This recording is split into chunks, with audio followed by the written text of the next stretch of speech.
How to prepare USAT. इस video का मकसद है कि स्टूडेंट को यू सेट के बारे में बेहतर तरीके से इंफॉर्म किया जा सके, उनको बताया जा सके कि टेस्ट के कंटेंट क्या हैं, इसको कैसे प्रिपेयर करना चाहिए, इसमें नेगेटिव मार्किंग होती है या नहीं, कैलकुलेटर का इस्तेमाल होगा या नहीं। इसी तरह से डिफरेंट चीज़ें, अगर कोई स्टूडेंट प्री इंजीनियरिंग का है या प्री मेडिकल का है तो उसे कौन सा टेस्ट देना चाहिए और उस टेस्ट को वो किस तरह से तैयार करे। तो शुरू करते हैं।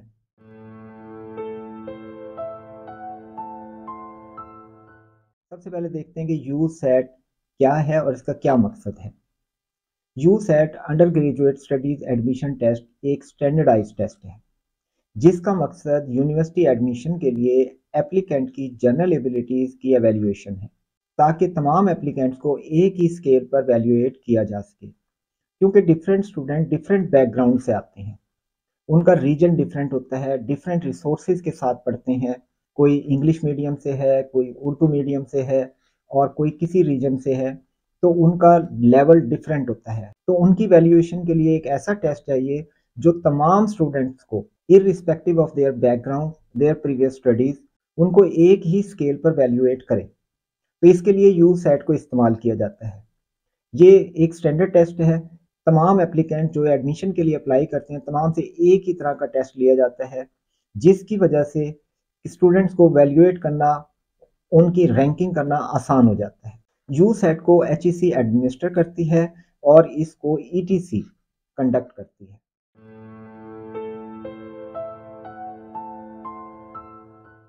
वो तमाम तलबा जो HSSC या इक्वलेंट यानी कि 12 ईयर स्टडीज़ मुकम्मल कर चुके हों या कम अज़ कम फाइनल एग्ज़ाम देकर रिज़ल्ट का इंतज़ार कर रहे हैं, यू सेट दे सकते हैं। अलबत्ता तलबा के लिए ज़रूरी है कि वो पहले इस बात की तसल्ली कर लें कि जिस यूनिवर्सिटी में वो एडमिशन हासिल करना चाहते हैं वो यू सेट के स्कोर को एक्सेप्ट करती है या नहीं। अगर वो यूनिवर्सिटी यू सेट को एक्सेप्ट करती है तो यू सेट देना चाहिए, वरना नहीं।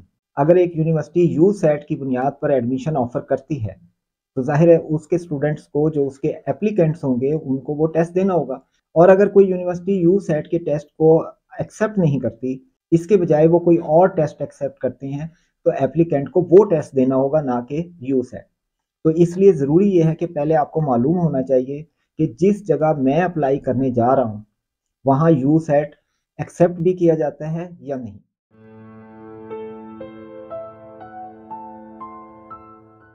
You set for scholarship. You set सिर्फ एडमिशन्स के लिए नहीं होता। जब एचईसी अंडर ग्रेजुएट स्टडीज़ के लिए डोमेस्टिक या फॉरेन स्कॉलरशिप्स अनाउंस करती है तो एप्लीकेंट्स की एवेल्यूएशन के लिए यू सेट के स्कोर की बुनियाद पर सिलेक्शन की जाती है। इसलिए अगर स्कॉलरशिप की रिक्वायरमेंट में यू सेट का स्कोर शामिल हो तो इन तमाम एप्लीकेंट्स के लिए भी यू सेट देना ज़रूरी हो जाता है।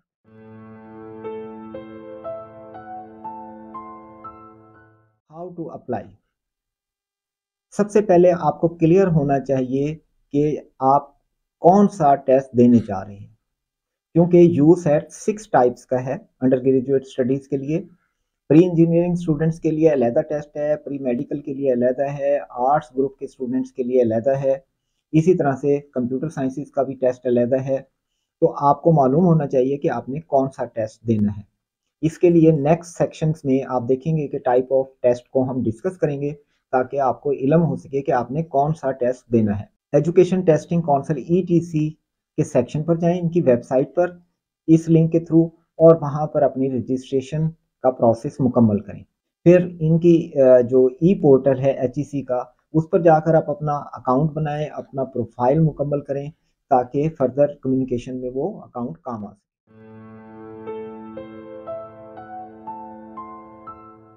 Passing marks. यू सेट के टोटल मार्क्स 100 होते हैं। अलबत्ता पासिंग मार्क्स 50% यानी कि 50 होंगे। लेकिन ये जहन में रखें कि 50 मार्क्स हासिल करने के बाद ये ज़रूरी नहीं है कि आपका एडमिशन या स्कॉलरशिप कंफर्म हो जाएगा। एडमिशन क्राइटेरिया में दूसरे फैक्टर भी शामिल होते हैं। हर यूनिवर्सिटी अपने एडमिशन के लिए अपना एक क्राइटेरिया रखती है। उसमें बाज़ औक़ात वो टोटली टेस्ट की बुनियाद पर सिलेक्शन करते हैं, बाज़ औक़ात वो आपके एकेडमिक परफॉर्मेंस के अंदर जो स्कोर होता है, यानी कि FA FSC या A लेवल में जो आपका स्कोर होता है उसको भी काउंट किया जाता है और टेस्ट के स्कोर को भी काउंट किया जाता है। इस तरह से सिर्फ 50 मार्क्स कंफर्मेशन नहीं है कि आपने अगर यू सेट पास कर लिया है तो आपका एडमिशन हो जाएगा। बाद का कंपटीशन ज़्यादा होता है तो हाई स्कोर जिनके आते हैं, जिनका ज़्यादा स्कोर होता है उनका एडमिशन हो जाता है, और जो कम स्कोर वाले होते हैं वो रिजेक्ट हो जाते हैं। तो ये जस्ट पासिंग मार्क्स हैं, ये कंफर्मेशन नहीं है कि इसकी बुनियाद पर आपका एडमिशन हो जाएगा। आपको ज़्यादा से ज़्यादा मार्क्स लेने चाहिए।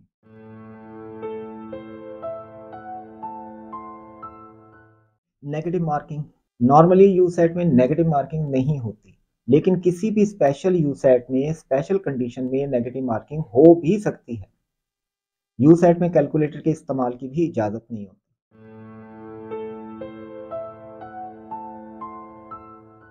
वैलिडिटी, यूसेट की वैलिडिटी 1 साल है, यानी एक मरतबा टेस्ट देने के बाद इसके स्कोर को किसी भी यूनिवर्सिटी के एडमिशन में 1 साल तक इस्तेमाल किया जा सकता है, बशर्ते कि वो यूनिवर्सिटी यूसेट के स्कोर को एक्सेप्ट करती हो।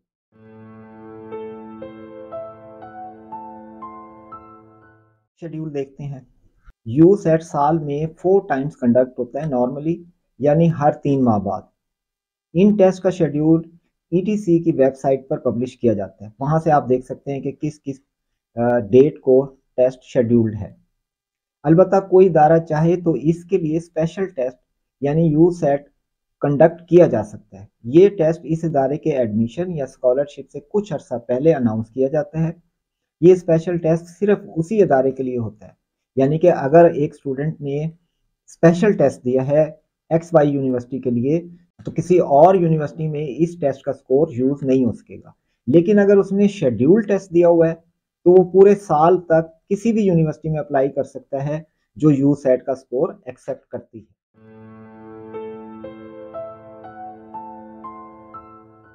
यू सेट कैटेगरीज, HSSC या इसके इक्विवेलेंट स्टडीज की बुनियाद पर यू सेट की 6 कैटेगरीज हैं, और इसी की बुनियाद पर यू सेट की कैटेगरी को सिलेक्ट करेंगे। यानी कि यू सेट की कैटेगरी सिलेक्ट करने के लिए ये ज़रूरी नहीं है कि आपने किस फील्ड में एडमिशन लेना है, बल्कि अहमियत इस बात की है कि HSSC या इक्विवेलेंट स्टडीज़ में आपके सब्जेक्ट क्या थे। इसकी बुनियाद पर आप टेस्ट सेलेक्ट करेंगे कि आपने कौन सी कैटेगरी का टेस्ट देना है। फॉर एग्जांपल, अगर आप बिजनेस स्टडीज़ में एडमिशन लेना चाहते हैं और FSC में आपने प्री मेडिकल के सब्जेक्ट स्टडी किए हैं तो आप यू सेट M चूज़ करेंगे। तो इसकी 6 कैटेगरीज कौन सी हैं? ये हैं यू सेट की कैटेगरीज। यू सेट E, ये टेस्ट प्री इंजीनियरिंग स्टूडेंट्स के लिए है, यानी कि वो तलबा जिन्होंने FSC में या A लेवल में प्री इंजीनियरिंग के सब्जेक्ट्स यानी कि फिजिक्स, केमिस्ट्री और मैथ के साथ क्वालिफिकेशन ली है, तो वो स्टूडेंट यू सेट E को सिलेक्ट करेंगे। अगर किसी स्टूडेंट ने HSSC या इक्विवेलेंट स्टडीज़ में जनरल साइंस पढ़ी है तो वो यू सेट GS सेलेक्ट करेगा, और इसी तरह से कॉमर्स ग्रुप के लोग you set com pre medical के सब्जेक्ट स्टडीज़ किए हैं तो वो यू सेट M सेलेक्ट करेंगे।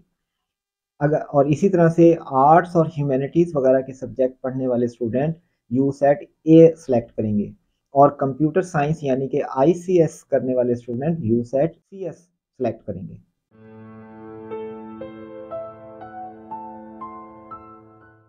अब पेपर पैटर्न देखते हैं। नंबर 1 तो यू सेट में सिर्फ MCQs होते हैं और essay राइटिंग होती है, यानी कि जो फर्स्ट पार्ट है इसका पार्ट 1 उसमें तमाम MCQs होते हैं, और सेकंड पार्ट में 2 essay भी लिखने होते हैं। तो पार्ट 1 में टोटल MCQs हैं 75, टाइम अलाउड होता है 100 मिनट। इसमें जनरल सेक्शन में वर्बल रीजनिंग है 20 MCQs,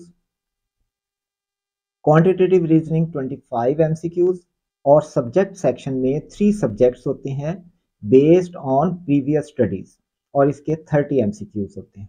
फिर इसका पार्ट 2 है राइटिंग का, जिसमें 2 ऐसे आपने लिखने होते हैं, टाइम अलाउड 40 मिनट है, और आप इंग्लिश में भी ऐसे लिख सकते हैं और उर्दू में भी ऐसे लिख सकते हैं, यानी कि लैंग्वेज 2 हैं अवेलेबल हैं, इंग्लिश और उर्दू, दोनों में से जो चाहें आप सेलेक्ट कर सकते हैं।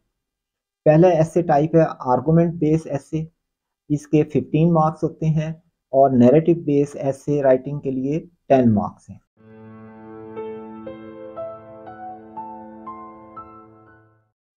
ये वीडियो यूसेट ए की मुकम्मल तफसील से आपको इन्फॉर्म करने के लिए है ताकि आप जान सकें कि यूसेट ए को कैसे मुकम्मल तौर पे तैयार करके बहुत अच्छे मार्क्स हासिल किए जाए।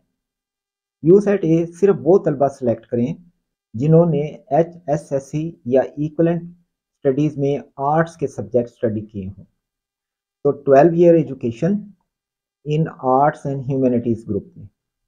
तो पार्ट 1 में 75 MCQs हैं और टोटल टाइम इनको सॉल्व करने के लिए है 100 मिनट्स। इसके दो पार्ट हैं। पहला है जनरल सेक्शन जिसमें वर्बल रीजनिंग 20 MCQs, इसकी डिटेल के इसमें किस टाइप के क्वेश्चन होंगे वो नेक्स्ट सेक्शन में आप देखेंगे। क्वांटिटेटिव रीजनिंग 25 MCQs और सब्जेक्ट सेक्शन में 3 सब्जेक्ट्स होते हैं, इस्लामियात और ethics 10 MCQs, Pakistan studies 10 MCQs, general knowledge 10 MCQs। अब हम one by one her section को देखते हैं कि इसमें किस तरह के क्वेश्चन होते हैं और आप किस तरह आसानी से इन सेक्शन को तैयार कर सकते हैं। तो सबसे पहले देखते हैं वर्बल रीजनिंग के सेक्शन को।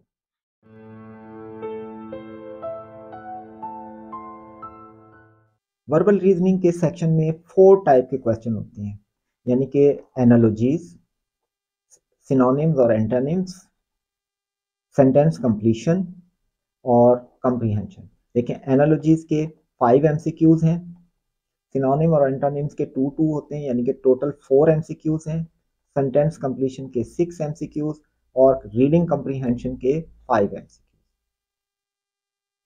इस तरह टोटल क्वेश्चन हुए 20। ये तमाम MCQs फॉर्मेट में होते हैं, इसमें कोई राइटिंग नहीं होती, ये MCQs हैं। हर MCQ के का 1 मार्क होता है। इस तरह इस सेक्शन के टोटल मार्क्स 20 होते हैं। अब हम one by one her type को देखते हैं। तो इसमें से first 3 type of question vocabulary based है, यानी कि आपको वर्ड्स के मीनिंग आते होंगे तो क्वेश्चन आप कर सकेंगे। अगर आपको मीनिंग नहीं आते तो फर्दर क्या क्या प्रोसीजर होगा। जब आपको मीनिंग ही नहीं आते तो लॉजिक कहाँ से आएगी। हालांकि ये क्वेश्चन खासी हद तक वोकेबलरी प्लस लॉजिक होते हैं, तो लेकिन वोकेबलरी आने के बाद लॉजिक अप्लाई होती है, इसलिए वोकेबलरी यानी वर्ड मीनिंग बहुत ज़रूरी है।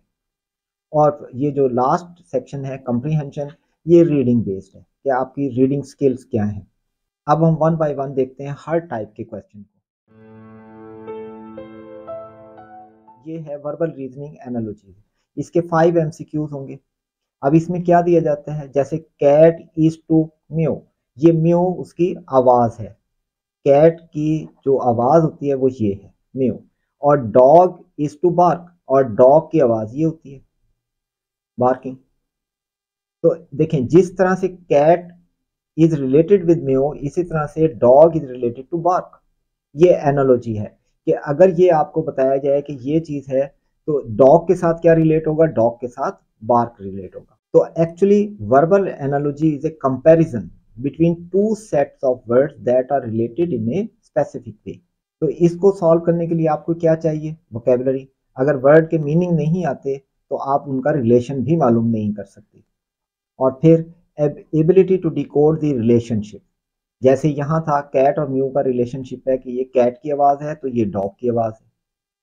तो पहले वर्ड के मीनिंग और फिर उसके बाद वर्ड्स के दरमियान लॉजिकल रिलेशनशिप। जैसे ये देखें palate, palate and mouth. Palate क्या होता है, ये मुंह के अंदर जो ऊपर वाला हिस्सा होता है जिसे उर्दू में तालवा कहते हैं, यानी कि ये माउथ है तो जो माउथ के मुंह खोलें तो जो ऊपर वाला हिस्सा होता है थोड़ा सा राउंड भी होता है, उसको कहते हैं पैलेट। यानी कि सिंपली हम कह सकते हैं palate is the roof of the mouth. ये क्योंकि ये ऊपर की तरफ होता है तो हम कह देते हैं कि this is roof of mouth. Simple language में आप कहते हैं रूफ ऑफ माउथ। तो रेनबो, रेनबो और स्काई, ये इनका ये वाला रिलेशन नहीं बनता। वाटर और डैम का ये रिलेशन नहीं होता। Hill and range, yes, ceiling and room. Room में सीलिंग उसका अपर साइड होता है, जो नीचे से ऊपर की तरफ देखें तो नजर आता है। जैसे माउथ में ऊपर की तरफ देखें तो पैलेट होता है, इसी तरह से रूम में सीलिंग होता है। तो दोनों में सेम रिलेशन है, इसलिए इस क्वेश्चन का आंसर है ऑप्शन डी। फिर है सेडेटिव एंड स्लीप। सेडेटिव क्या होता है? सेडेटिव वो एजेंट होता है या कोई मेडिसिन होती है जो स्लीप काज करती है, काजेज स्लीप। तो काज और उसका नतीजा ये होता है सेडेटिव का कि स्लीप आती है, नींद आती है। चैलेंज और नॉलेज में ये रिलेशन नहीं होता। कैविटी टूथिक, यस, अगर दांतों में कैविटी होगी तो दर्द होगा, ये इसका काज बनता है। Cavity is the cause of toothache, sedative is the cause of sleep. तो इसलिए इस क्वेश्चन का आंसर बी है। ड्रामा स्टोरी नहीं हो सकता, वॉइस लाउड नहीं हो सकता। बैक्टीरिया डिकम्पोजिशन, बैक्टीरिया डिकम्पोजिशन करते हैं, चीजें जो गलती सड़ती हैं, जाया होती हैं, वो बैक्टीरिया उनको डिकम्पोज करता है। बैक्टीरिया डिकम्पोजिशन करता है। तो देखें अब इसमें से आंसर क्या होगा? वेलकैनो माउंटेन करता है? नहीं। एंटीबायोटिक इंजेक्शन करती है? नहीं। यीस्ट फर्मेंटेशन करता है? Yes, fermentation is caused by yeast. तो इसलिए इस क्वेश्चन का आंसर है ऑप्शन सी। ऑक्सीजन एयर नहीं करती, इसलिए C answer is the best choice.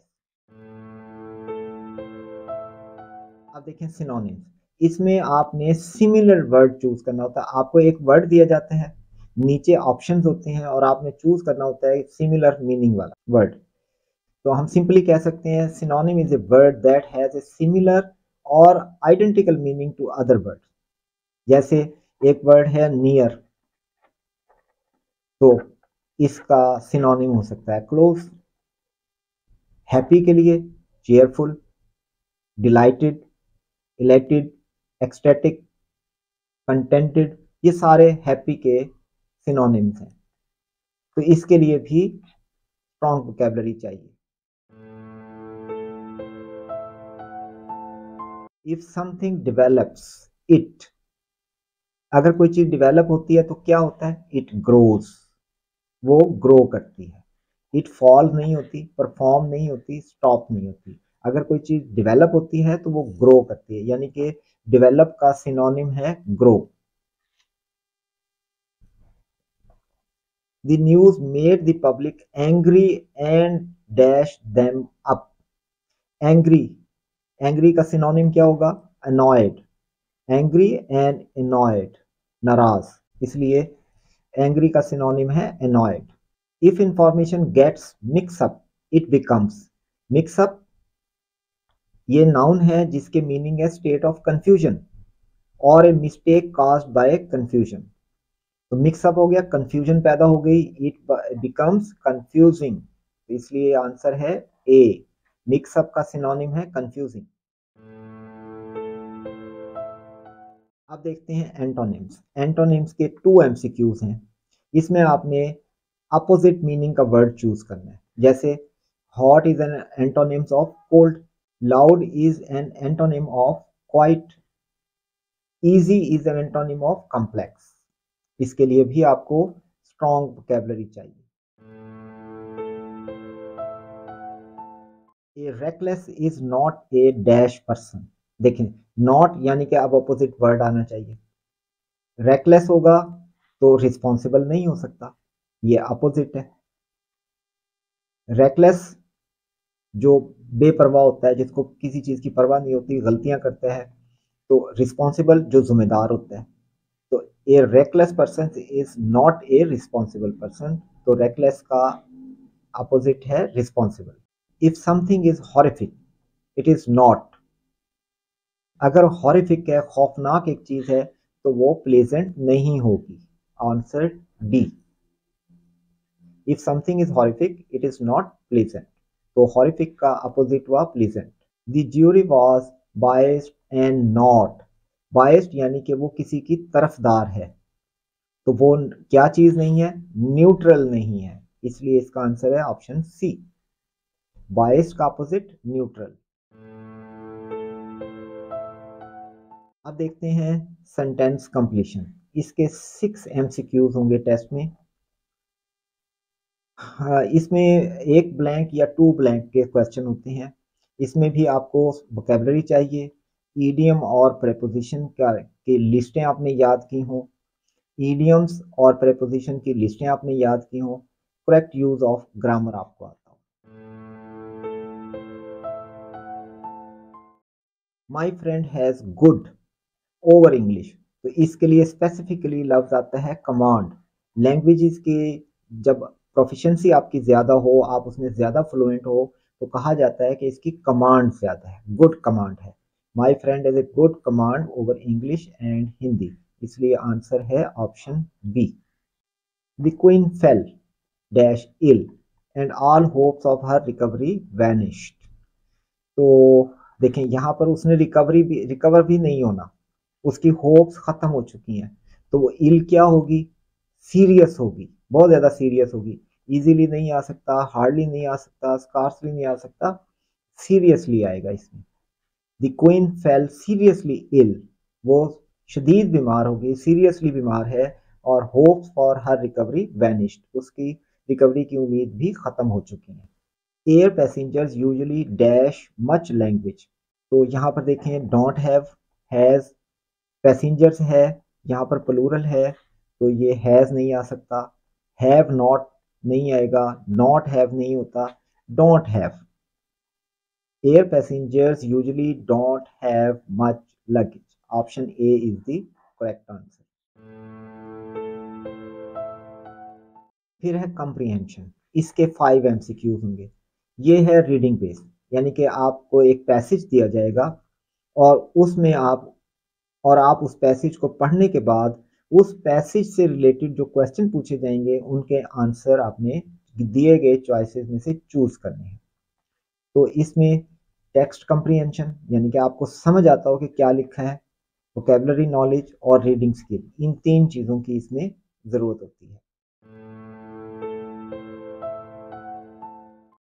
देखिए पैराग्राफ ये दिया गया आपको, आप इस पैराग्राफ को पढ़ेंगे, इसको समझेंगे, और इसको पढ़ने के बाद आप देखें कि ये नीचे क्वेश्चन दिया गया है और ये चॉइसेस आपको दिए गए हैं। तो क्वेश्चन क्या है, Copernicus believe that the sun was at the centre of the universe was based on, देखें अब यहां से अगर आपने पैसेज पढ़ा है इसको, तो ये देखिए कि यहां पर इसका आंसर मौजूद है। Earth was the as the centre of the universe, but Copernicus realized that this picture did not agree with astronomical observations. तो देखें इसका आंसर बिलीव है that the sun was at the centre of universe based on observations. कौन सी observation, astronomical observation, तो his astronomical observation, ये जो अभी हमने सेकंड लाइन पढ़ी थी उसमें ये दिया हुआ था, यही इस क्वेश्चन का करेक्ट आंसर है। फिर इस क्वेश्चन को देखें, The belief that the earth was at the center of the universe was held at that time by, तो वापस पैसेज पे चलते हैं। एट दैट टाइम, देखें यहीं पर पहली ही लाइन में इसका आंसर मौजूद है। At that time everyone believed that the earth was at the centre of the, everyone यानी कि कॉमनली लोग समझते थे कि earth is the centre of the universe, तो इसलिए इसका आंसर हुआ एवरीबॉडी, ऑप्शन बी।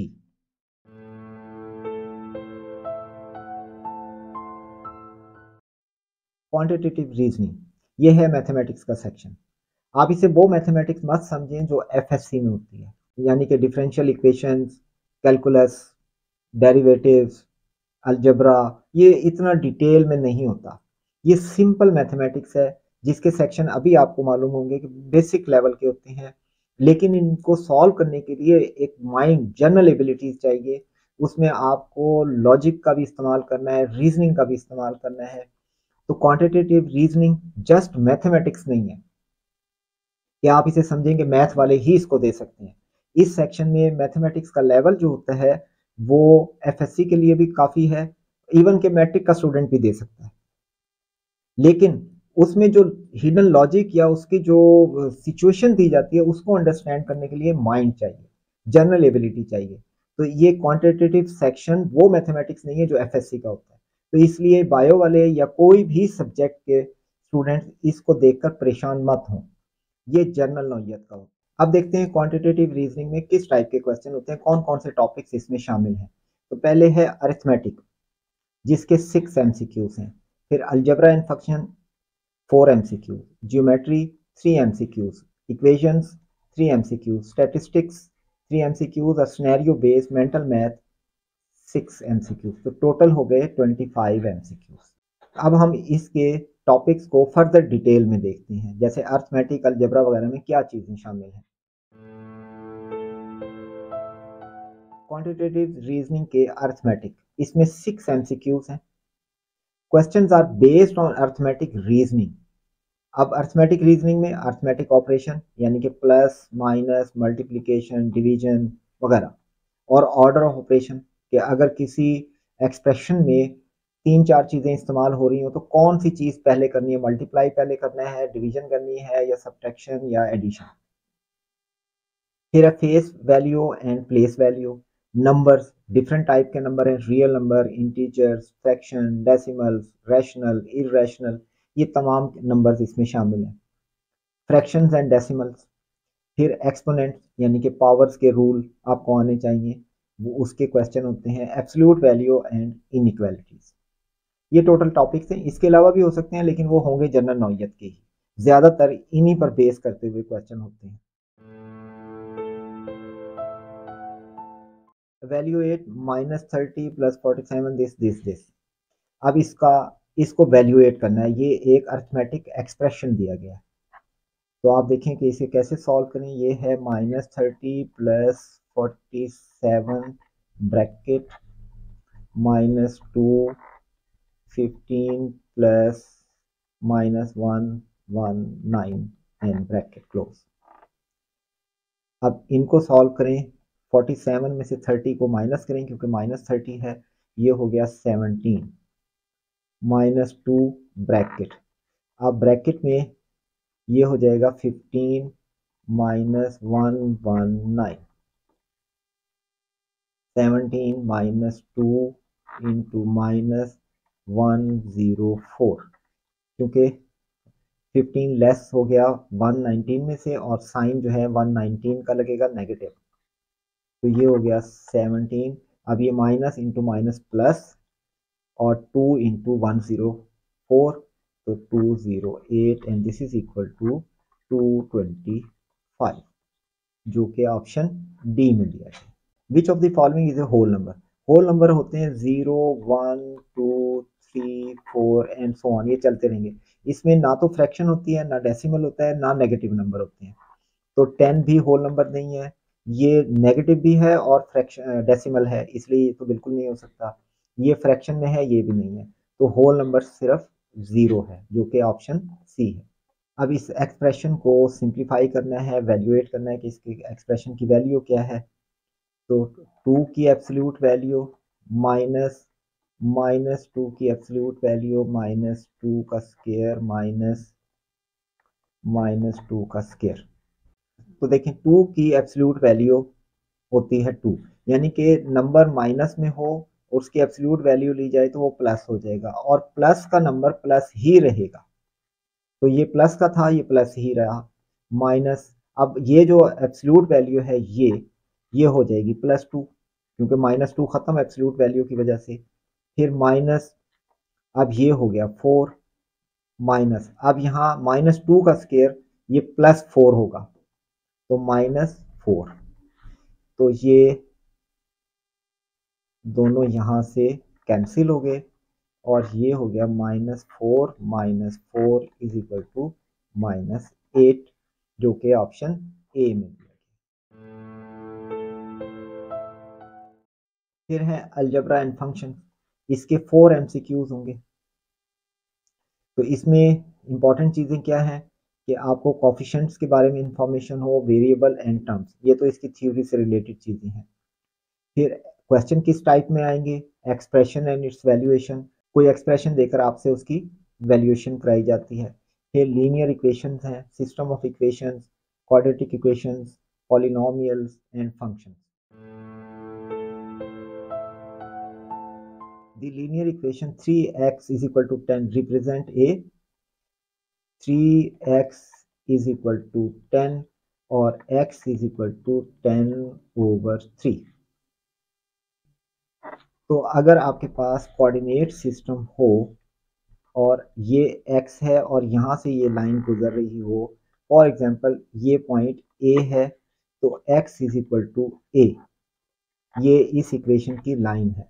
अगर x की वैल्यू किसी कांस्टेंट वैल्यू के इक्वल हो, जैसे ये 10/3 एक कांस्टेंट वैल्यू है उसकी, वो x की वैल्यू के इक्वल है, तो ये हमेशा एक स्ट्रेट लाइन होगी और पैरेलल टू वाई एक्सिस होगी। ये वाई एक्सिस है, ये एक्स एक्सिस है, तो ये पैरेलल टू वाई एक्सिस होगी और x को उस पॉइंट पर जो कांस्टेंट वैल्यू है उस पर ये टच करती हुई क्रॉस करेगी, तो ये एक वर्टिकल लाइन होगी। इसलिए इस क्वेश्चन का आंसर है option C. Solution of x² minus 6x plus 5 is equal to 0। ये क्वाड्रेटिक इक्वेशन है, इसको हम फैक्टराइज कर लेते हैं, तो ये हो जाएगी x² minus 5x minus x plus 5 is equal to 0। अब यहाँ से x को कॉमन ले लें, तो ये हो जाएगा x माइनस 5, यहाँ से -1 को कॉमन लें, तो ये हो जाएगा x minus 5 is equal to 0। Now x minus 5 common लिया तो बाकी बच गया x minus 1 is equal to 0 और x minus 5 is equal to 0, x minus 1 is equal to 0, then x is equal to 5 and from here x is equal to 1, तो इसका answer है 1 5, जो कि ऑप्शन डी में दिया गया। ये फंक्शन का क्वेश्चन है, if fx is equal to this and fx is equal to 1 then the value of x is, देखें fx फंक्शन डिफाइन किया गया है x² माइनस 3 और वो कहता है f of x is equal to 1, तो हम कहेंगे कि 1 is equal to x² minus 3 और x² इज इक्वल टू 4, ये -3 इधर आकर 1 में ऐड हो गया, तो x की वैल्यू क्या आई?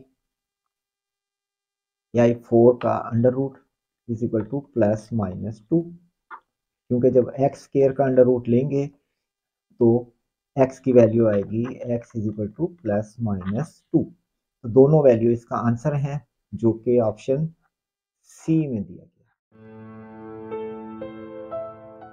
फिर है ज्योमेट्री, इसके 3 MCQs होंगे। इसमें इंपॉर्टेंट टॉपिक्स हैं point, lines and planes, angles, 2D shapes, triangle, quadrilaterals, polynomial and circles. फिर कॉन्ग्रुएंस और सिमिलैरिटी क्या है, एरिया एंड पेरीमीटर क्या है, volume and surface area, trigonometry, coordinate plane, ये इसके टॉपिक हैं। तो आपको इनके बारे में इंफॉर्मेशन होनी चाहिए, इसके फार्मूले आने चाहिए, एरिया के, पेरीमीटर के, तो मुख्तलिफ किस्म के जो रूल हैं वो आपको मालूम होने चाहिए। Find the largest angle of the octagon if its angles are in the ratio of 2 3 5 6 7 3 2 8। Octagon वो शेप होती है जिसके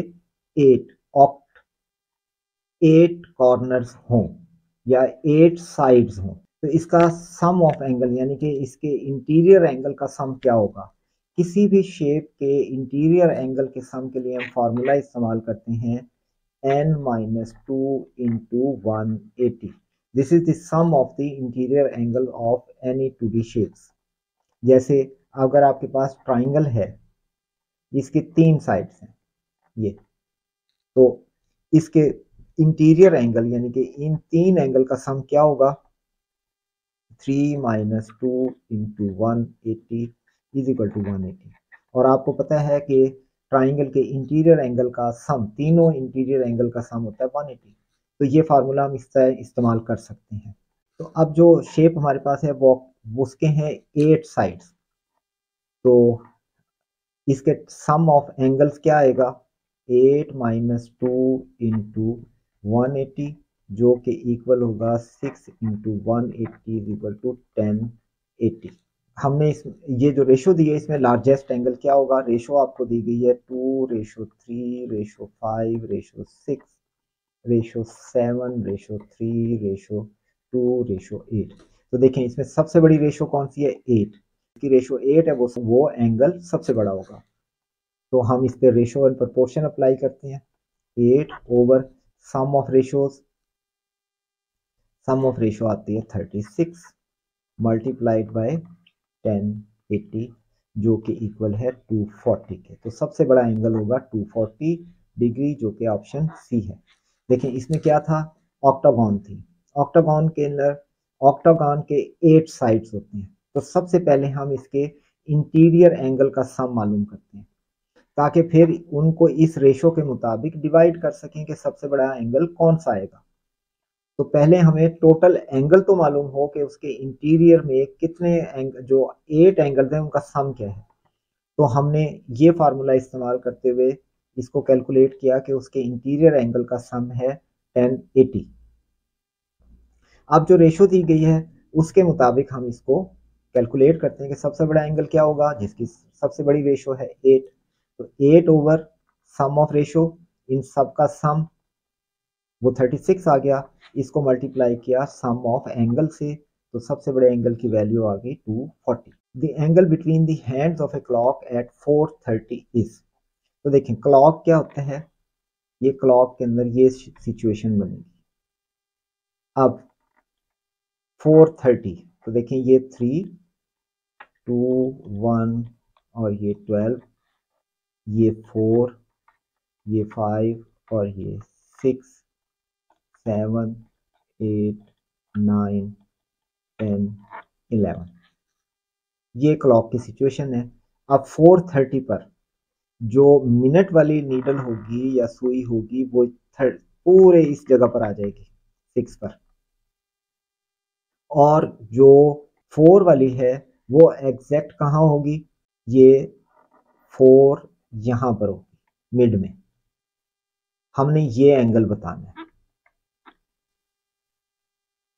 तो आप ये देखें कि यहां से इस जगह से इस जगह तक 30 डिग्री होता है। 30 प्लस 30 प्लस 30 ये 90। तो अगर हम यहाँ देखें तो ये वाला एंगल है 15 और ये है 30। तो टोटल एंगल बनता है 45 डिग्री। क्योंकि आप खुद इसे ज़्यादा कैलकुलेशन की ज़रूरत नहीं है, थोड़ा सा भी ड्रॉ करें तो हमें मालूम है कि 4:30 पर जो मिनट वाली नीडल होगी वो एग्जैक्टली इस जगह पर होगी 6 पर, और जो आवर वाली है वो 4.5 यानी कि मिड में होगी। तो 4 से 5 तक 30 डिग्री होता है, तो हाफ हो गया 15 डिग्री। इसी तरह से 5 से 6 तक 30 डिग्री, ये 30 डिग्री और ये 15 डिग्री। तो टोटल हो गया 45। 30 प्लस 15 45 डिग्री जो कि ऑप्शन बी में दिया गया। फिर क्वेश्चन है कॉस ऑफ 57 डिग्री। तो एक रिलेशन हमें मालूम है, क्योंकि देखें इसने दिया हुआ है ऑप्शन में सीकेंट साइन साइन टेन। तो हमें इसका कोई ना कोई रिलेशन चाहिए जो या तो साइन में कन्वर्ट करे किसी एंगल को, या सीकेंट में, या टेन में। तो इसके लिए हम कहते हैं कि कॉस ऑफ एक्स इक्वल होता है साइन ऑफ 90 माइनस एक्स, यानी कि कॉम्प्लीमेंट्री एंगल्स के लिए। तो यहाँ अगर हम कॉस ऑफ 57 रखेंगे तो ये इक्वल होगा साइन ऑफ 90 माइनस 57 जो कि इक्वल होगा साइन ऑफ 33 के, जो कि ऑप्शन बी में दिया है। अब देखते हैं इक्वेशंस के क्वेश्चन। इक्वेशंस क्या होती है? जिसमें इक्वल का साइन आए, जैसे x plus 3 is equal to 5। तो यहाँ इक्वल का साइन आ रहा है इसलिए ये इक्वेशन है। तो इक्वेशंस की टाइप है जैसे linear equation, quadratic equation, simultaneous equation या system of equation, more than one equation को सॉल्व करना। अब इसे देखें, ये सैंपल क्वेश्चन। अब ये क्वेश्चन है solve the system of equation. 2x plus y is equal to 5 and x minus y is equal to 1। अब यहाँ से x और y की वैल्यू मालूम करनी है। तो देखिए हमें खुद ही नजर आ रहा है कि ये प्लस है और सेम टू सेम y नीचे है माइनस के साथ, तो हम दोनों इक्वेशन को ऐड कर देते हैं। ये हो गया 3x और ये माइनस और ये प्लस कैंसिल हो गया, is equal to 6, then x is equal to 2। एक आंसर तो ये आ गया। और आप देखेंगे x इज इक्वल टू 2 सिर्फ ऑप्शन ए में मौजूद है, बी में है ही नहीं। बी में x इज इक्वल टू 1 है, x इज इक्वल टू 3 है, x इज इक्वल टू -1 है। तो इसलिए ये तीनों तो पॉसिबल आंसर हो ही नहीं सकते क्योंकि x की वैल्यू 2 आ रही है। तो इसी स्टेज पे भी हम इसको चूज कर सकते हैं कि a is the correct answer, लेकिन हम y की वैल्यू कैलकुलेट करके देखते हैं। तो ये वैल्यू हम इक्वेशन नंबर 2 में सब्स्टिट्यूट करते हैं x की जगह पर 2, तो 2 minus y is equal to 1। ये इस इक्वेशन में x की वैल्यू 2 डाल दी गई, तो minus y is equal to 1 minus 2 and y is minus y is equal to -1 and y is equal to 1। ये y is equal to 1, इसलिए इस क्वेश्चन का आंसर है option A. The age of the father is 3 times the age of the son. If the age of the son is 15 year old, then the age of the father is। हम कहते हैं father की as है f, तो उसने क्या दिया है, the age of father is 3 times the age of son, 3 times the age of son s, father is equal to 3 times son age। तो अब उसने हमें फर्दर दिया है कि सन की एज 15 ईयर है, तो फादर की एज क्या होगी, एक्स एस की जगह पर 15 आ गया, 45 ईयर, जो कि ऑप्शन डी में दिया गया। Three consecutive integers add up to 51। The integers are, consecutive integers हैं, तो देखें इंटीजर्स होते हैं जैसे 1 2 3 4 5, अब ये consecutive integer and so on. तो आप देखेंगे इनमें 1 1 का डिफरेंस है, 1 और 2 में 1 का फर्क है, 2 एंड 3 में 1 का डिफरेंस है, यानी कि 1 1 ऐड करते जाएं तो नेक्स्ट इंटीजर आता जाएगा। तो हम कहते हैं कि पहला इंटीजर है x, तो नेक्स्ट क्या होगा x प्लस 1, उसके बाद नेक्स्ट क्या होगा x प्लस 2, 1 1 हम ऐड करते जा रहे हैं। उसने कहा 3 कंसेक्टिव इंटीजर, तो ये 3 कंसेक्टिव इंटीजर हो गए, ऐड अप टू 51, यानी कि इनको ऐड करें तो 51 आएगा। हमने ऐड किया और इसको 51 के इक्वल कर दिया। यहाँ से इसको सिंप्लीफाई करें तो ये हो गया 3x plus 3 is equal to 51 and 3x is equal to 51 minus 3 is equal to 48। 3x is equal to 48, then x is equal to 48 by 3, this is equal to 16।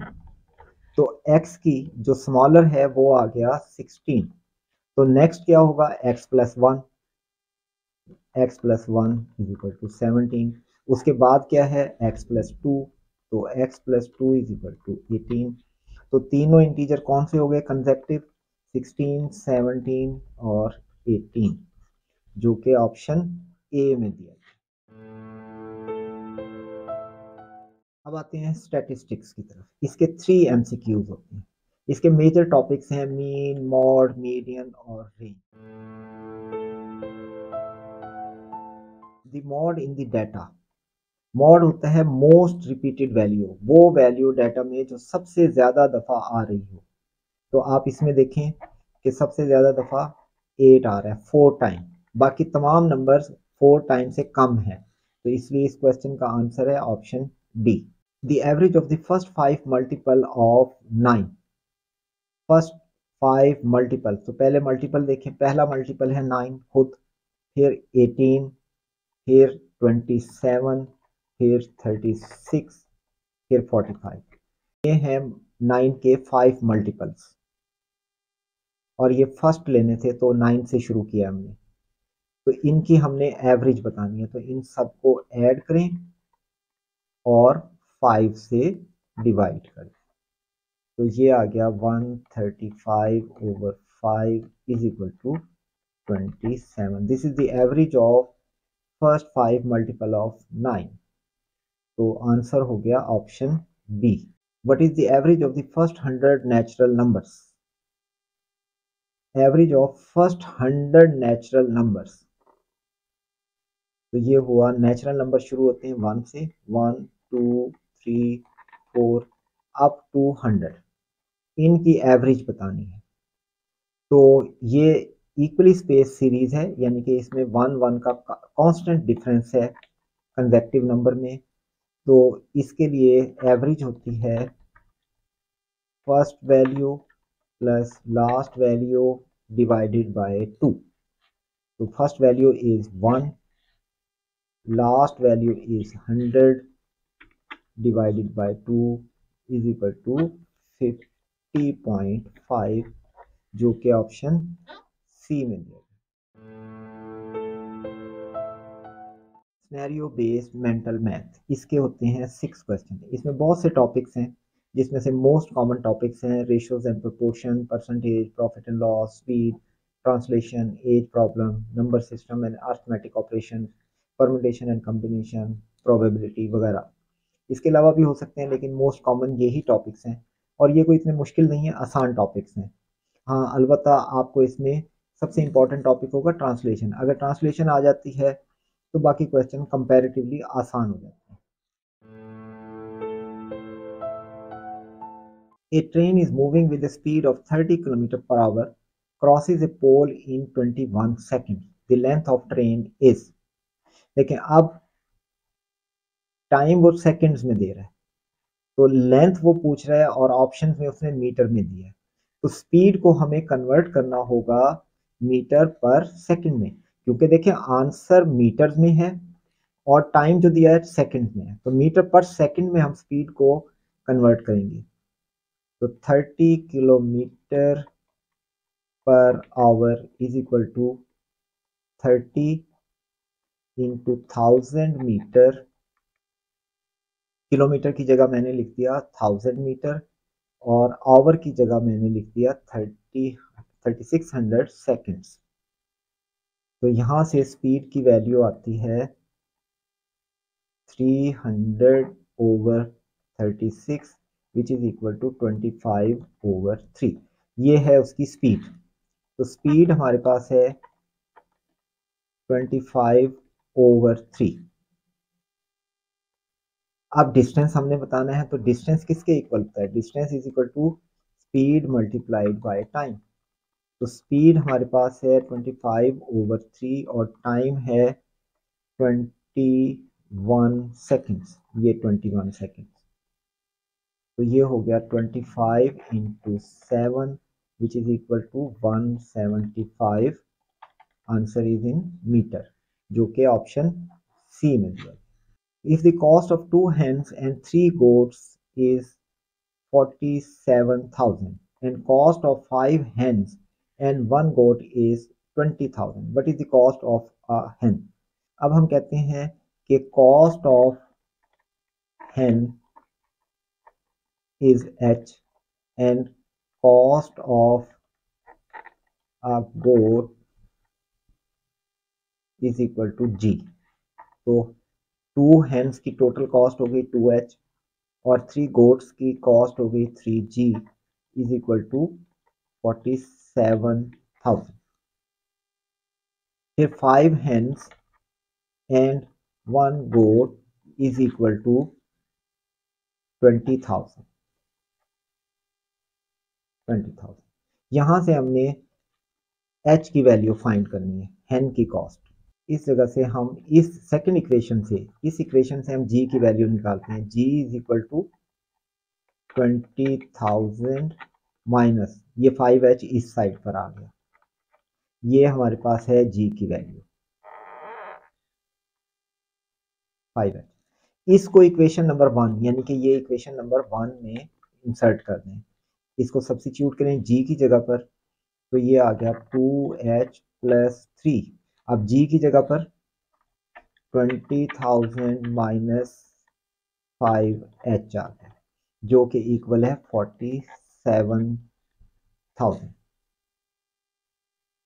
ये 2h plus 60,000 minus 15h is equal to 47,000। इसको simplify करें तो ये हो गया -13h, ये 2h minus 15 में से 13h इज इक्वल टू, ये इधर गया तो ये -13,000, माइनस से माइनस कैंसिल, क्योंकि ये 60,000 इधर जाकर माइनस हो गया 47,000 में से। तो h is equal to 13,000 over 13 is equal to 1000, यानी कि हैन की कॉस्ट है 1000, जो कि ऑप्शन ए में दिया गया। 2 dice are rolled. What is the probability of getting same faces on top? देखिए अब डाइस हैं 2, तो हर डाइस में फेस होते हैं 6, तो सैंपल स्पेस क्या हुई? Sample space is 6 into 6 is equal to 36।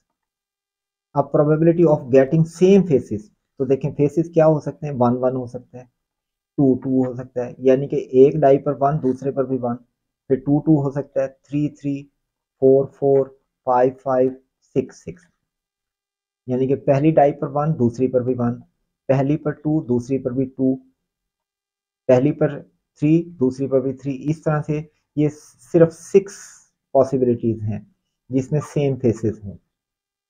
तो प्रोबेबिलिटी क्या होगी? 6 over 36 is equal to 1 over 6, जो कि ऑप्शन बी में दिया गया। The sale price of an article is, sale price is equal to 1045 with a loss of 5%. What is the cost price? तो loss के केस में हम कहते हैं कि sale price is equal to cost price minus loss, यानी कि जितने की वो चीज लेकर आया था बेचने के लिए, उसमें से लॉस निकाल देंगे तो उतनी बेची ना उसने। फॉर एग्जाम्पल एक शख्स की कॉस्ट आती है 100 रुपीज फॉर सर्टन आइटम, और वो 20 रुपीज का लॉस करता है, तो देखें is equal to 80, 100 minus 20 is equal to 80, 80 उसने की सेल की उसने, ये उसका लॉस था, ये उसकी कॉस्ट प्राइस थी, यानी कि sale price is equal to cost price minus loss होता है। तो अब इसमें वैल्यूज डाल दें, 1045 is equal to cost price minus 5% of cost price, क्योंकि लॉस क्या होगा? लॉस है 5%, 5% ऑफ कॉस्ट प्राइस, क्योंकि जब तक बताया ना जाए हम कॉस्ट प्राइस को ही परसेंटेज में लेकर आते हैं, यानी कि 5% ऑफ कॉस्ट प्राइस, अदरवाइज वो बताए कि सेल का 5% या कॉस्ट का, जब कोई चीज़ नहीं बताई जाती तो कॉस्ट ली जाती है, 5% ऑफ कॉस्ट प्राइस। तो अब इसको सिंप्लीफाई करें, इसका एलसीएम लें तो ये हो गया 100 CP माइनस 5 CP ओवर 100, तो ये आ जाएगा 1045 is equal to 95 CP over 100।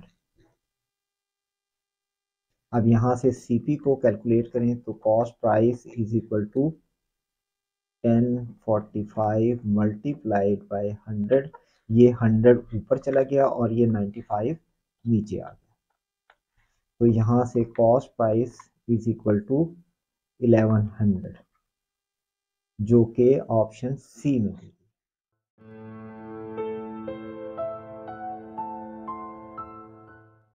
अब हम देखते हैं कि आपके टेस्ट में कौन कौन से सब्जेक्ट शामिल हैं, उसमें कौन कौन से टॉपिक बहुत ज़्यादा इम्पॉर्टेंट हैं, और उसके कुछ सैम्पल क्वेश्चन देखते हैं कि किस टाइप के क्वेश्चन नॉर्मली टेस्ट में अपीयर होते हैं। इस्लामियात और एथिक्स, इसमें आप 11 और 12 क्लास का सिलेबस रिव्यू करें, प्रैक्टिस करें ज़्यादा से ज़्यादा, क्योंकि इसमें कोई थ्योरी नहीं होती, ये सारे फैक्ट बेस होता है, इसलिए जितने ज़्यादा प्रैक्टिस करेंगे एमसीक्यूज की, उतना ही बेहतर आपके रिजल्ट आने के चांसेस होंगे। Shab Qadr night of value falls in the month of Ramzan, option C is the answer. Shab Qadr Ramzan में होती है। Hazrat Mohammad peace be upon him declared dash a key to paradise, इसका आंसर है सलाह। यानी कि नमाज जन्नत की की है। The foremost right of parent is to treat them kindly. Option D is the correct answer. Pakistan studies. Pakistan studies भी एक बड़ा सब्जेक्ट है। इसको शॉर्ट पीरियड में तैयार करना इतना आसान नहीं होता। इसके लिए आपको बहुत ज़्यादा टाइम देना होता है। तो ये सारी चीज़ें टेस्ट प्रिपरेशन में मुमकिन नहीं होती कि आप इसकी पूरी हिस्ट्री पढ़ें और तमाम चीज़ों को तैयार करें, क्योंकि नंबर ऑफ क्वेश्चन भी कम होते हैं। तो आप इसकी तैयारी के लिए प्रैक्टिस करें एमसीक्यूज़ की। तो जितने ज़्यादा आप एमसीक्यूज़ करेंगे उतनी ही बेहतर तैयारी हो सकती है। Quaid-e-Azam presented his 14 points in response to dash Nehru report. Nehru report के रिस्पांस में कायद-ए-आज़म ने 14 पॉइंट प्रेजेंट किए थे। Geographically Pakistan is located in South Asia, इसलिए इस क्वेश्चन का आंसर है option C. The basis of our national unity is Islam. मजहब की बुनियाद पर पाकिस्तान बना था, तो यूनिटी भी इसी बुनियाद पर है। General knowledge. जनरल नॉलेज के लिए आप ज़्यादा से ज़्यादा एमसीक्यूज़ करें। जनरल नॉलेज एक ब्रॉडर सब्जेक्ट है, तो इसको जल्दी से ग्रैप्स करना मुमकिन नहीं होता। तो इसकी प्रिपरेशन के लिए आप प्रैक्टिस कर सकते हैं एमसीक्यूज़ की, क्योंकि अगर आप बुक्स पढ़कर नॉलेज गेन करने की कोशिश करें, मैगजीन, न्यूज़पेपर, तो वो एक टाइम टेकिंग प्रोसेस है। जनरल नॉलेज के एमसीक्यूज़ की ही प्रैक्टिस करें, और जो क्वेश्चन सही हो जाए उसे समझें कि वो जनरल नॉलेज आपके पास है, और जो गलत हो जाता है उसको आप मेमोराइज करने की कोशिश करें। इस तरह से जनरल नॉलेज की तैयारी बहुत शॉर्ट पीरियड में हो सकती है। In human body blood and waste are filtered by kidneys, इसलिए इस क्वेश्चन का आंसर है option C, kidneys. Capital city of China is Beijing. Answer is option A. Leo Messi is a professional footballer belong to Argentina, इसलिए इस question का answer है option सी।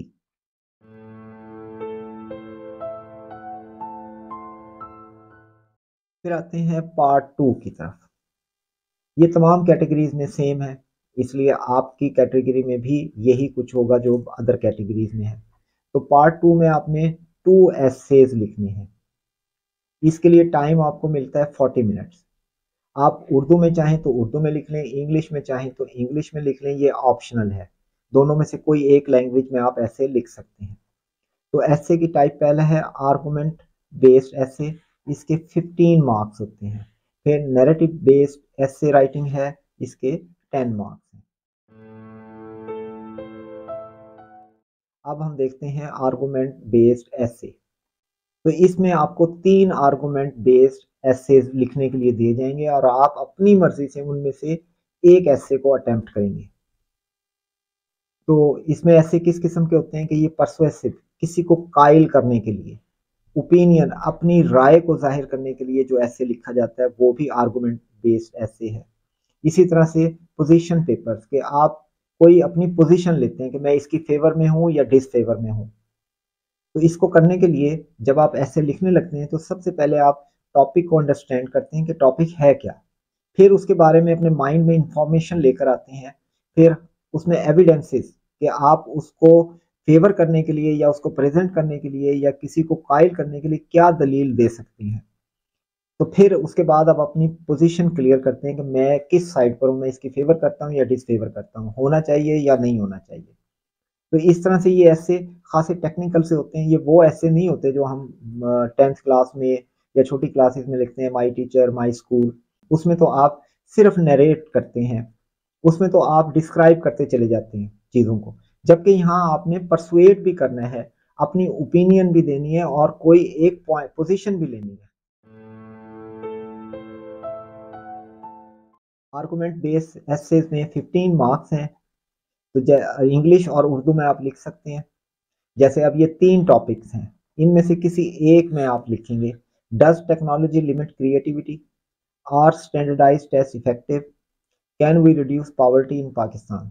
इसमें से जो आपको आसान लगता है या जिस पर आप लिख सकते हैं वो आप चूज करेंगे और उसको उर्दू या इंग्लिश में लिख देंगे।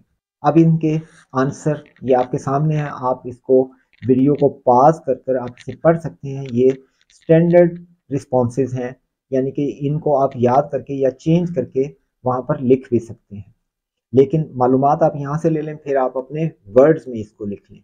तो ये पहला ऐसे है, डज टेक्नोलॉजी लिमिट क्रिएटिविटी। तो आप इसको वीडियो को पॉज करके इसको पढ़ सकते हैं कि ये रिस्पॉन्सेज कैसे लिखे जाते हैं।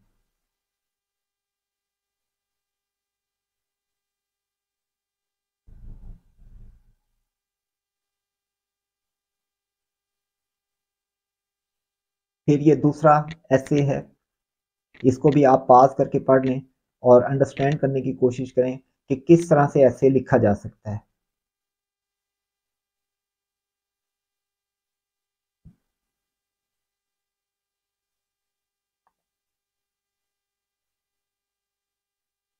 और ये थर्ड टॉपिक है, can we reduce poverty in Pakistan. अब इस ऐसे को भी आप पढ़ें, पास कर लें वीडियो को, और फिर इसको पढ़ने के बाद आइडिया लगाएं कि आर्गूमेंट बेस ऐसे कैसे लिखे जाते हैं।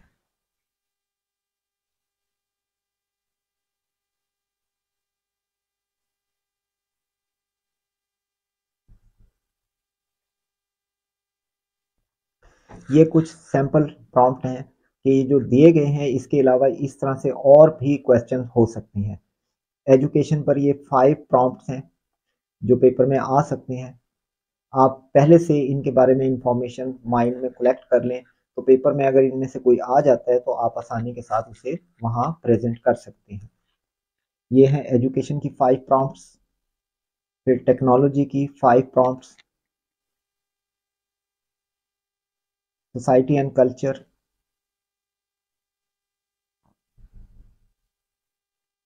एनवायरनमेंट के 5 सैंपल प्रॉम्प्ट्स हैं ये, पॉलिटिक्स की 5 सैंपल्स, पॉलिटिक्स की 5 sample prompts, science and ethics पर 5 पॉसिबल क्वेश्चंस, ग्लोबल इश्यूज। अब आते हैं नैरेटिव एसेस। ये वो राइटिंग है जिसमें आप जैसे स्टोरी लिखते हैं, किसी एक्सपीरियंस को बयान करते हैं, ये वो ऐसे होते हैं। इसमें आपने नरेट करना है, जैसे आप छोटी क्लासेस के अंदर एसेज लिखते थे, फुटबॉल मैच इस किस्म की, या हॉरिबल एक्सीडेंट, तो ये तमाम आते हैं। ये इस तरह के जो ऐसे होते हैं वो नैरेटिव ऐसे हैं, जैसे story telling, personal experience, emotional connection, descriptive detail, reflection और मोरल। इसके 10 मार्क्स होते हैं। इसको भी आप इंग्लिश या उर्दू में लिख सकते हैं। इसमें आप देखें प्रॉम्प्ट क्या है, the beginning of 3 narrative essays are given below, select any one beginning and write the complete essay. पहला ऐसे ये हो सकता है कि a day at the amusement park. दूसरा ऑप्शन आपके पास है the novel that touch me the most. Third है a time when you experience something truly frightening. तो इनमें से किसी एक पर आप ऐसे लिखेंगे और निरेट करेंगे, सिर्फ बयान करेंगे, डिस्क्राइब करेंगे, जैसे आप छोटी क्लासेस में लिखते थे ए विजिट टू ए जू, तो यहाँ पर है ए day at the amusement park. इसी तरह हॉरिबल एक्सीडेंट, यहाँ ट्रूली फ्राइटिंग इवेंट आपने बयान करना है, एक्सपीरियंस अपना। तो देखें इनके आंसर देखें, नैरेटिव ऐसे 1 था ए day at the amusement park, तो इसका पॉसिबल जो ऐसे रिस्पॉन्स हो सकता है वो इस तरह हो सकता है। इसको आप पास करके पढ़ें ताकि आपको अंदाज़ा हो कि आपने किस तरह से लिखना है।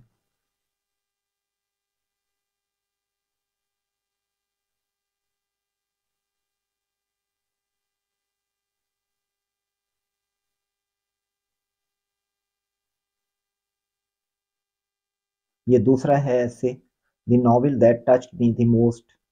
इसको भी आप पास करके पढ़ें और देखें कि इसमें किस तरह से इसको लिखा गया है, ताकि आप इसको आसानी के साथ वहाँ पर भी लिख सकें इस तरह से ऐसे।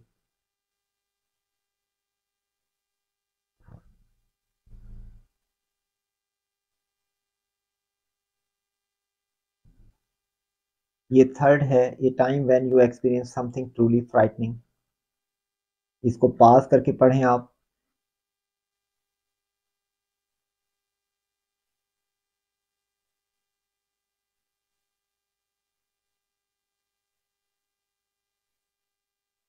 अब ये कुछ सैम्पल प्रॉम्प्ट हैं, जैसे पहले आपने 3 देखी हैं, इस तरह से कुछ और हो सकती हैं सैम्पल प्रॉम्प्ट्स। तो इनके बारे में आप अगर कुछ इन्फॉर्मेशन पहले से ही कलेक्ट कर लें, आइडिया बना लें, तो लिखने में आसानी होती है। तो पर्सनल एक्सपीरियंस की 5 पॉसिबल प्रॉम्प्ट्स ये दी गई हैं, ये हो सकती हैं। इसी तरह चाइल्डहुड मेमोरीज में इस तरह के क्वेश्चन आ सकते हैं। एडवेंचर एंड ट्रैवल में ये 5 प्रॉम्प्ट्स हैं। इमोशनल मोमेंट्स में इस टाइप के क्वेश्चन पॉसिबल हैं। पर्सनल ग्रोथ, ये 5 प्रॉम्प्ट्स हैं। इमेजिनेटिव सिनेरियोज, ये भी 5 प्रॉम्प्ट्स हैं।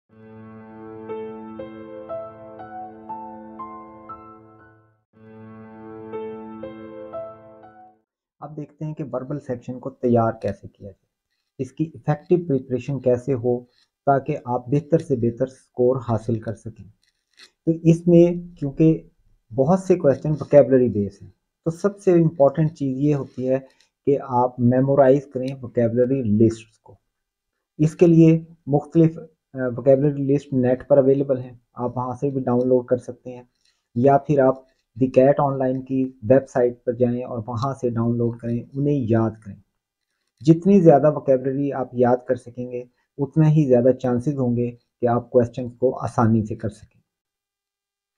वोकेबलरी लिस्ट के बाद एक और इम्पॉर्टेंट चीज़ ये है कि वो जो वर्ड्स आते हैं जैसे एनालॉजीज में, एंटोनिम्स में या सिनोनिम्स में या फिर सेंटेंस कंप्लीशन में वगैरह के लिए जहाँ वोकेबलरी की ज़रूरत होती है, वहाँ लॉजिक की भी ज़रूरत होती है कि मुख्तलिफ वर्ड्स में रिलेशन क्या हैं, क्योंकि बाज़ औक़ात क्वेश्चन ऐसे होते हैं जिसमें डायरेक्ट रिलेशन मालूम नहीं हो रहा होता, तो वो कोई फाइन शेड होता है, कोई इनडायरेक्ट रिलेशन होता है।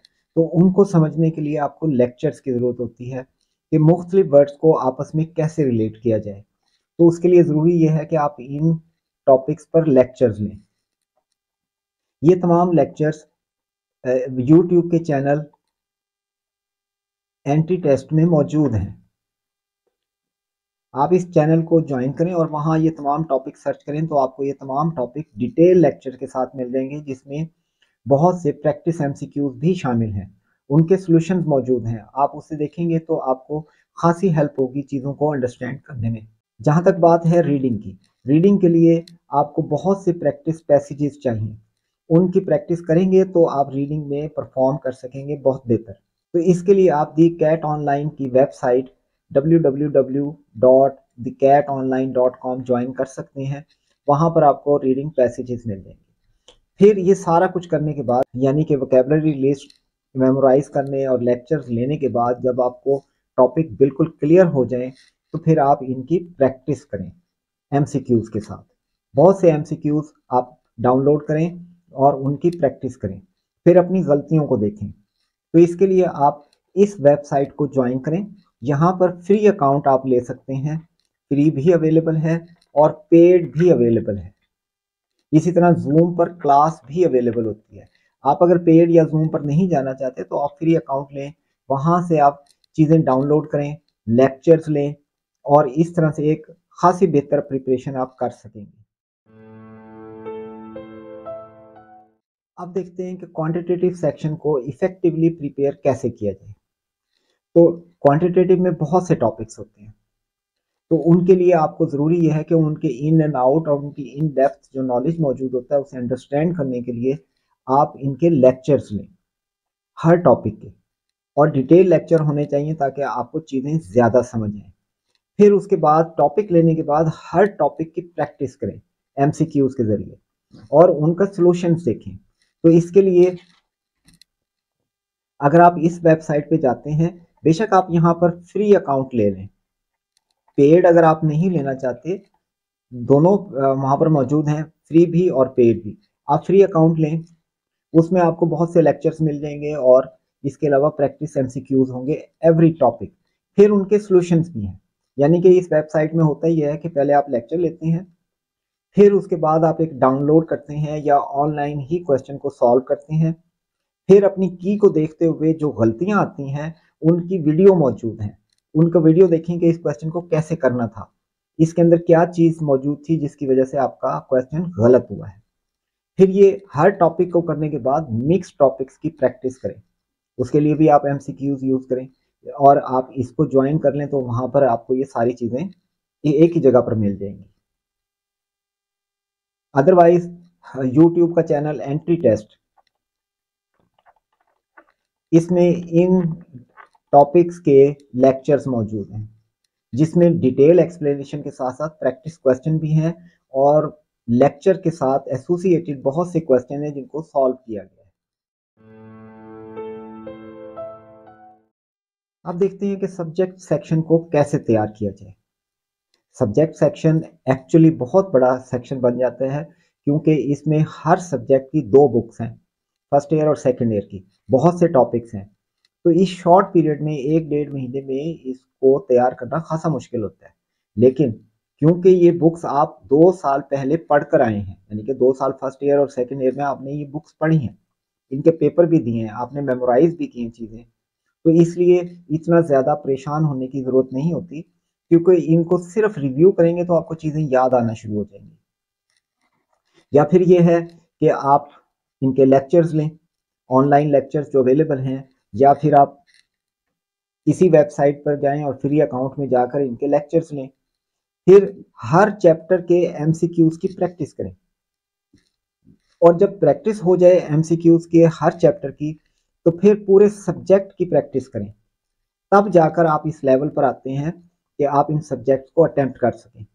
अलबत्ता ये जहन में रहे कि इसमें बहुत से क्वेश्चन जर्नल नेचर के होते हैं, यानी कि वो ज़्यादा डेप्थ के साथ नहीं होते। तो इसलिए अगर आप अपनी बुक्स का रिव्यू करें और प्रैक्टिस एमसीक्यूज करें और लेक्चर्स वगैरह ले लें तो ये तीनों सब्जेक्ट बिल्कुल आसानी के साथ तैयार हो जाते हैं।